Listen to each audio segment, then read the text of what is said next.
Tony Stuckham and Rachel Blackmore, Racing's golden duo! Tiger Roll joins the greats and beats Magic of Light. Best behaviour on the near side with the wettest of saves for Barry Brown and Oliver McKiernan. Local trainer Derek comes in again and beyond his test. Lord Lyon wins it from... It's Samco on the stand side before he had the second round. Fahey lands in the lead by half a length and goes on from Samco. Hello and welcome to day 4 of our Cheltenham Festival preview races. The idea of these is to keep them short and snappy. We'll try and keep it to maybe 12 to 15 minutes maximum. If you haven't seen any of the other previews, we've got the Champion Hurdle done, the Stairs Hurdle and the Champion Chase. We're releasing one every morning at 9:30, so make sure you click the subscribe button down below. And on top of that, if you have any comments, if you agree or disagree throughout the podcast, make sure to drop a comment down below and let us know if you're watching on YouTube, that is. So look, we'll get straight into it. At the top of the market there, we've got Shishkin. Actually, we'll go back one step. We've got Thomas Jakeman here as well as a special guest. I almost forgot about you, Tom. Tom is a former Paddy Power Wise guy, and we're delighted to have him here with us. He's going to do a couple of previews with us, the Ryanair and the Gold Cup anyway, and we'll see after that. So thanks very much for that, Tom. Cheers, James. Thanks for having me on. And it's long overdue, really, to be honest. I know there's a lot of people that were asking for me to come on the show. So finally, the call has been answered, you know. Thanks very much, Tom. Sure, look, Tom, we'll start with you there. We've got at the top of the market there, Shishkin, 11-10 favourite. You know, he was immense the last day on his return to 2 mile, 5 furlongs. What did you make of his performance, and is it the right price? Yeah, look, I think the way the race as a whole is kind of broken up. There's been a lot of question marks, and there was obviously a lot of question marks about Shishkin's last 3 or 4 runs. But he definitely returned back to his best at Ascot the last day. The wind up seemed to make a significant difference. And he looks to be the number one in the market now, I think. I think 11-10 is definitely backable price based on the opposition that's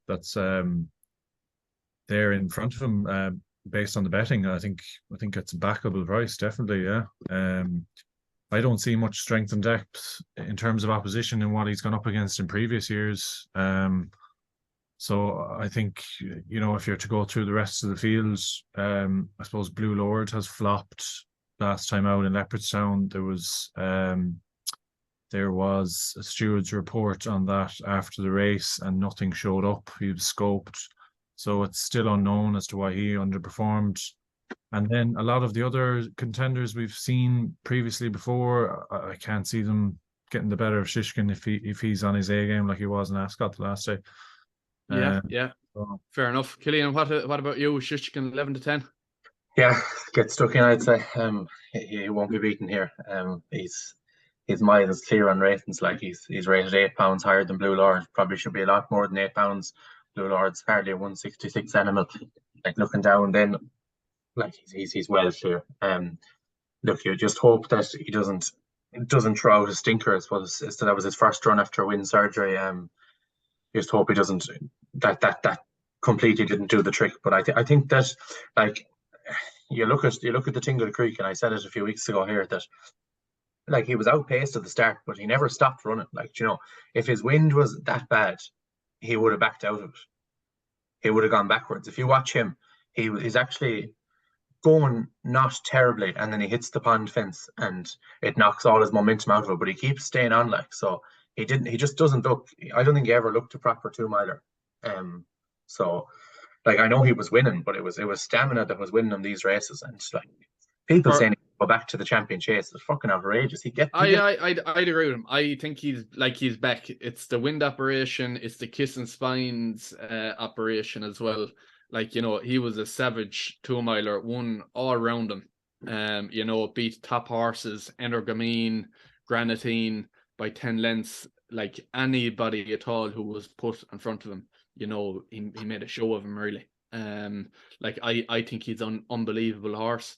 It's great to see him back to his best. He clearly is there. He will go and win the Ryanair. I'd be amazed. It's going to need a fall or something like that, or else something to go wrong with the horse, for him not to win. Like, could we be looking at possibly a horse who's going to win, going to win a Ryanair, and then also on top of that go on and win a Gold Cup possibly? After winning the Arkle as well, you'd have a grade 1 at Cheltenham there at all the trips. Could that be something we could be looking at long term? Probably not. He'd be 10 next year, so it'd be fairly up against him. Like, he should be going for the Gold Cup now. He'd win it now. I don't think he should be going for the Gold Cup now. You want this is the easier race. They want to win a race. This is where you go. Oh, wait now. What age is Manel Indo? He's 10, but he's been there before. Like, oh yeah, Manel Indo is 10, and the stats are against him. Like. I fancy him to be in the first 3. Like, so, but Shishkin next year at 10, if he goes and wins the Ryanair by 8 or 9 lengths, the stats will be against him. Like, the stats are against Manel Indo as well. That's why I don't think he'll win it. You do fancy him though? I think he'll be in the first 3. Okay, that's an argument for another day. Yes, you sounded a bit sweeter on it before. Anyway, look.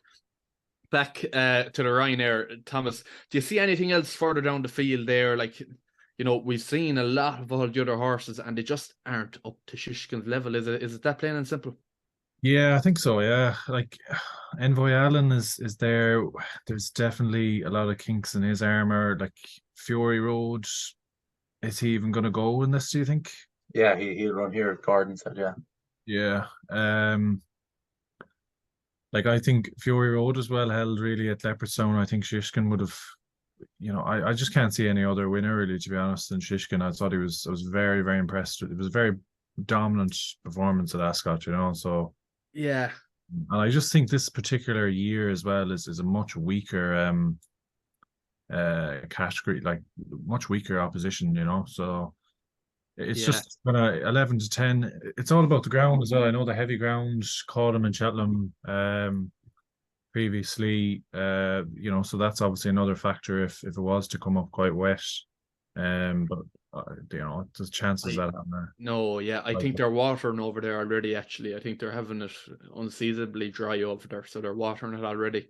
It's unlikely that we'd be facing ground like that.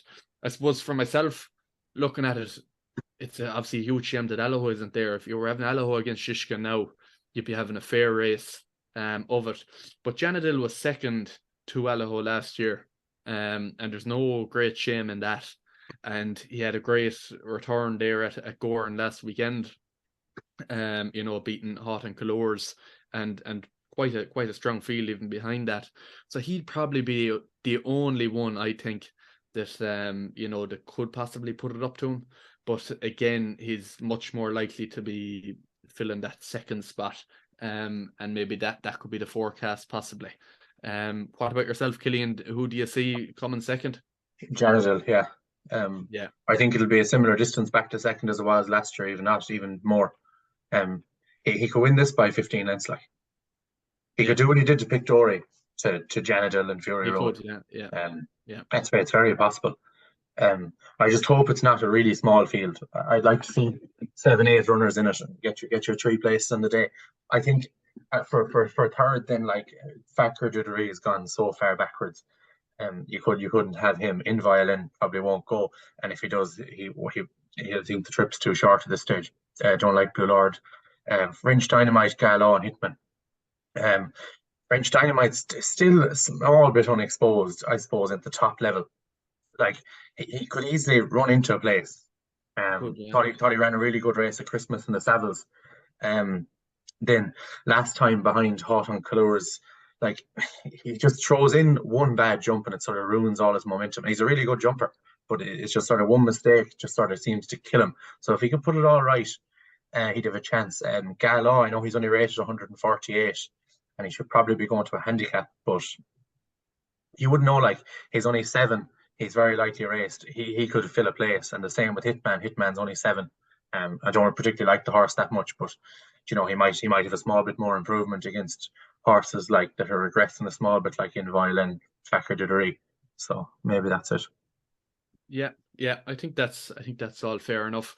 So we're all very solid on Shishkin. Myself and Killian were both going Janadil to chase him home. And Tom, can you give us one to chase him home? I'd say maybe Blue Lords. Like he was Okay. probably the most prevalent, like, you know, in the lead up to his last run in Leopardstown. But obviously he's flopped there. We don't know what's gone wrong, so maybe he bounces back. But yeah, look, it's very hard to oppose Shishkin. Yeah, and one final thing before we finish up. What's interesting, and like it's just how the value has gone out of anti-post betting. Killian, all year we were talking about Facile Vega at 6-5 for the Supreme, we'll say up until he lost there in Leopardstown, and how poor value that was. And now you can get 11-10 on Shishkin. Like 11-10 on Shishkin is miles better bet than what you could be getting on the likes of Facile Vega and that. You know, earlier on, you're probably much better off waiting. I wouldn't even get it. 11-10 actually could go on Shishkin, couldn't it? Yeah, he'll go off odds on. Yeah, he will. Yeah, definitely. Yeah. Definitely. But yeah, look, I think that's all from us. We'll have the Gold Cup tomorrow. Make sure to subscribe so you're getting the notifications and that. Let us know what you think. Is it that straightforward for Shishkin? And you know, this day 3 weeks, we'll find out. Okay, thanks, lads. Good luck. Vauban finds more now and kicks away and up the hill. Vauban wins the JCB Triumph Hurdle. Round the home turn, Davy Russell decides to send presenting Percy on now. It's a beautiful straight, 11 victories for Honeysuckle. She is the winner of the Unibet Champion Hurdle. Heaven help us, runs riot to win the Coral Cup. Manila Indo is all out, flat out, but he wins the Gold Cup.